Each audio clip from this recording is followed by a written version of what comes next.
India के उड़ीसा राज्य के पुरी में चमत्कार की एक ऐसी कहानी है जिसे समझ पाना साइंस के बस की बात नहीं है। साइंस, ज्योग्राफी, फिजिक्स, केमिस्ट्री और दुनिया के सारे ग्राउंड्स ऑफ बिलीव्स यहाँ सब फेल हो जाते हैं। हिंदू मान्यता में 4 धाम होते हैं: बद्रीनाथ धाम, द्वारकाधीश धाम, रामेश्वरम और जगन्नाथपुरी। और ये कहानी है जगन्नाथपुरी की, जहाँ पे आज भी श्री कृष्ण का वास्तविक दिल धड़कता है। इस मंदिर के कुछ ऐसे रहस्य हैं जिनके बारे में सुनकर किसी के भी होश उड़ जाएंगे। वेस्टर्न कल्चर फॉलो करते करते हम एक ऐसे मोड़ पे तो आ चुके हैं जहाँ लोग भगवान के होने ना होने पे सवाल उठाने लगे हैं। पर यही सवाल अब मैं आपसे इस वीडियो के बाद पूछूंगी। आइए देखते हैं। हर मंदिर में जहाँ मूर्तियां मेटल या स्टोन से बनती हैं, वहीं जगन्नाथ मंदिर में भगवान की मूर्तियां लकड़ी से बनी हुई हैं। ऐसा क्यों? आइए बताती हूँ। 3102 बीसी में जारा नाम के एक शिकारी ने शिकार करते हुए गलती से तीर श्री कृष्ण के पैर पे चला दिया, जिससे श्री कृष्ण की मृत्यु हो गई। जारा ने श्री कृष्ण का देह संस्कार किया पूरे रीति रिवाजों के साथ। पर जब उनकी चिता शांत हुई तो जारा ने देखा कि एक चमकने वाली मेटल की चीज अभी तक जली नहीं थी। जारा को ये समझ नहीं आया था कि ये है क्या, तो उसने उसे उठाया और उसे बेचने निकल गया। पर उसको खरीदना तो दूर, किसी ने उसे हाथ भी नहीं लगाया। फिर आखिरकार जारा ने हार थक कर उस मेटल की चीज को एक लकड़ी पर रखा और उसे पानी में बहा दिया। गुप्त साम्राज्य के समय अवंती के राजा इंद्रद्युम्न, जो कि विष्णु जी के बहुत बड़े भक्त थे, उन्हें एक दिन सपने में आकर विष्णु जी ने एक नदी में डुबकी लगाने को कहा और ये भी कहा कि एक लकड़ी के तने में तुम्हें उस नदी में मैं मिलूंगा। इस सपने को देखकर अगले ही दिन राजा डुबकी लगाने चले गए। डुबकी लगाते वक्त राजा को नदी में थोड़ी ही दूर एक लकड़ी का तना भी दिखा। बिना देर किए राजा तने तक पहुंचे और उस तने को महल में ले आए। फिर राजा ने कुछ बहुत नामी काश्तकारों को बुलाया, पर उनमें से कोई भी उस लकड़ी से एक मूर्ति नहीं बना पाया। कई दिन बीत जाने के बाद एक काश्तकार महल में आया और उसने राजा से कहा कि ये मूर्ति मैं बनाऊंगा, पर मेरी एक शर्त है।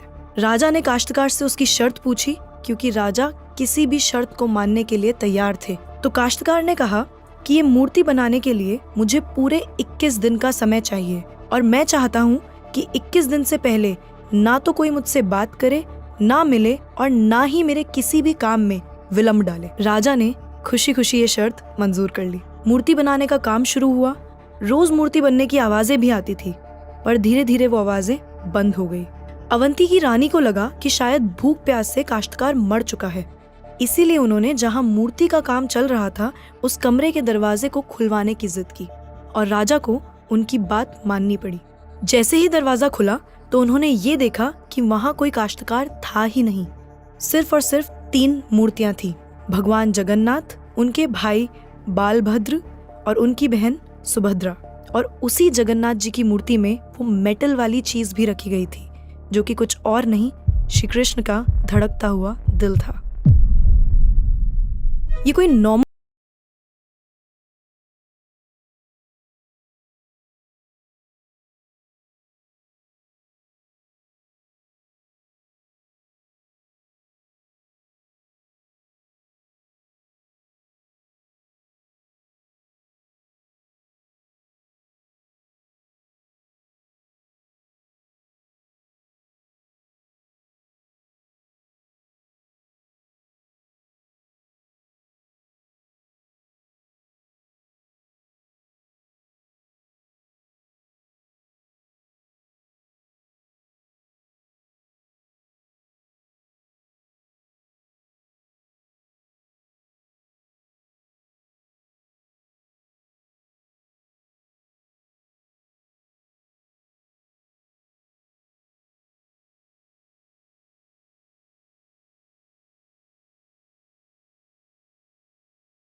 नहीं है।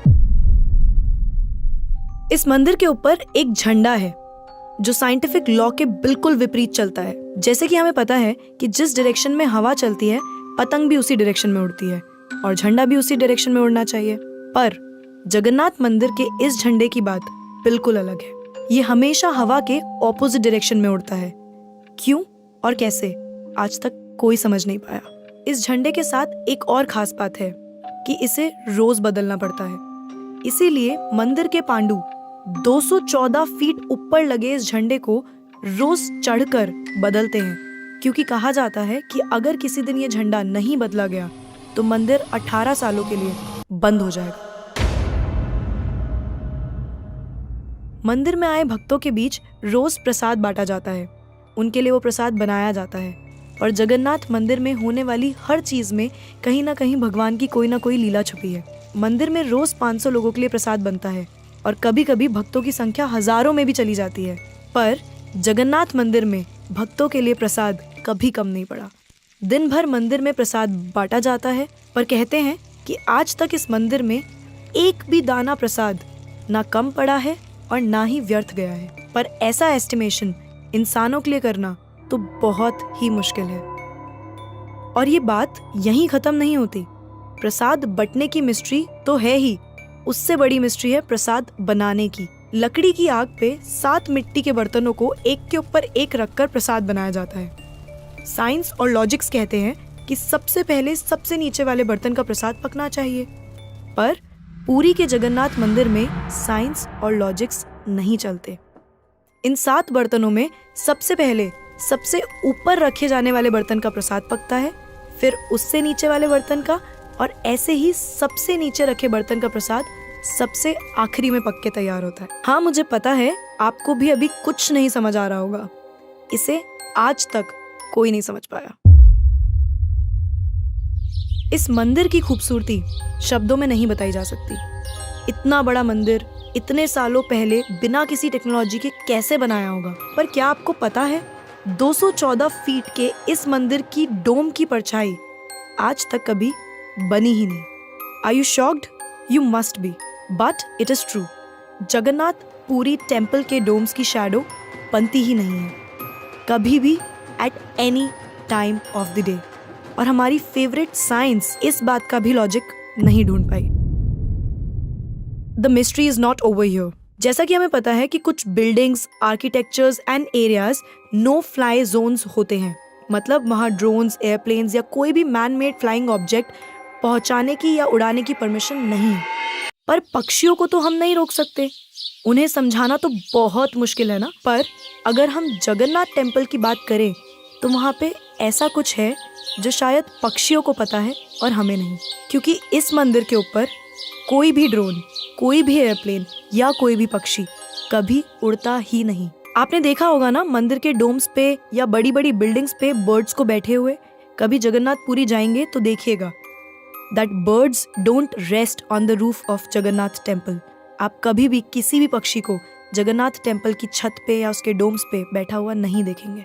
पर कंफ्यूज करने वाली बात यह है कि कैसे एक बेजुबान पक्षी ये जानता है कि इस मंदिर के ऊपर से उड़कर नहीं जाना। All of these things sound so exciting, right? अगर आपको ये कहानी जानने में और सुनने में मजा आ रहा है और आप ऐसी ही नई नई चीजें और कहानियां जानना चाहते हो तो नेकेड ट्रुथ को सब्सक्राइब करना मत भूलना। हम आपके लिए बार बार कुछ नया लाते रहेंगे।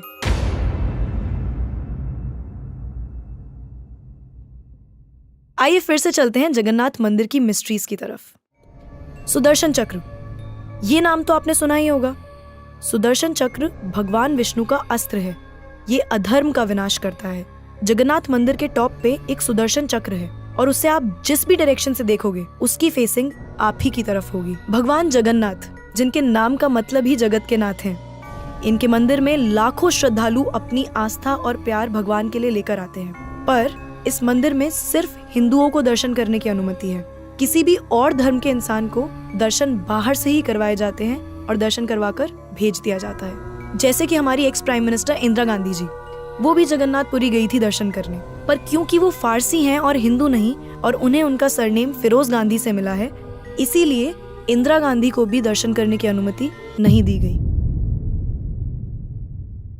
सिर्फ यही नहीं, 2005 में थाईलैंड की प्रिंसेस महाचक्री सिंधोन को भी जगन्नाथ पुरी टेम्पल में एंट्री नहीं दी गई थी, क्योंकि यहाँ फॉरेनर्स अलाउड नहीं है। उनके लिए अरेंजमेंट्स की गई थी और दर्शन बाहर से ही करवाए गए। 12वीं सदी से बने हुए इस मंदिर को स्विट्जरलैंड की एक महिला ने 1,78,00,000 रुपए का चढ़ावा भी चढ़ाया। ये मंदिर में चढ़ाया गया अभी तक का सबसे बड़ा चढ़ावा है। पर फिर भी क्योंकि वो हिंदू नहीं है, दर्शन उन्हें भी बाहर से ही करने पड़े। हमारे ही धर्म की इतनी सारी बातें हैं जिसके बारे में हमें कुछ पता ही नहीं। हम आंखें बंद करके किसी भी कल्चर को, किसी भी ट्रेंड को फॉलो करते जा रहे हैं। हम भूल गए हैं कि हम एक ऐसे धर्म से जुड़े हैं जिसने दुनिया में संस्कृति, सभ्यता, परंपरा और संस्कार को हमेशा जिंदा रखा है। ये सनातन धर्म है और अब हमें धर्म को बचाना है। हर साल पुरी में जगन्नाथ जी की रथ यात्रा भी निकलती है। ये 9 दिन का त्योहार होता है जिसमें भगवान श्री जगन्नाथ, देवी सुभद्रा और भगवान बालभद्र को गर्भगृह से निकालकर रथ पर बिठाकर यात्रा करवाई जाती है। माना जाता है कि ये यात्रा इसलिए निकलती है क्योंकि भगवान इन 9 दिनों में प्रजा के बीच आकर प्रजा के सुख दुख को खुद देखते हैं और इस यात्रा में लाखों करोड़ों भक्तों की भीड़ हर साल इस यात्रा का हिस्सा बनती है। जगन्नाथ पुरी मंदिर की मिस्ट्रीज यहाँ खत्म नहीं होती। और भी बहुत सारी कहानियां हैं जो हम नहीं जानते, जैसे कि हर साल भगवान 15 दिन के लिए बीमार पड़ते हैं और भक्तों के लिए मंदिर में दर्शन बंद कर दिए जाते हैं। पर बहुत कम लोग जानते हैं कि ऐसा क्यों होता है। वी होप आपको ये वीडियो देखकर अच्छा लगा होगा। तो अब मैं आपसे पूछना चाहती हूँ, आपको क्या लगता है, भगवान सच में होते हैं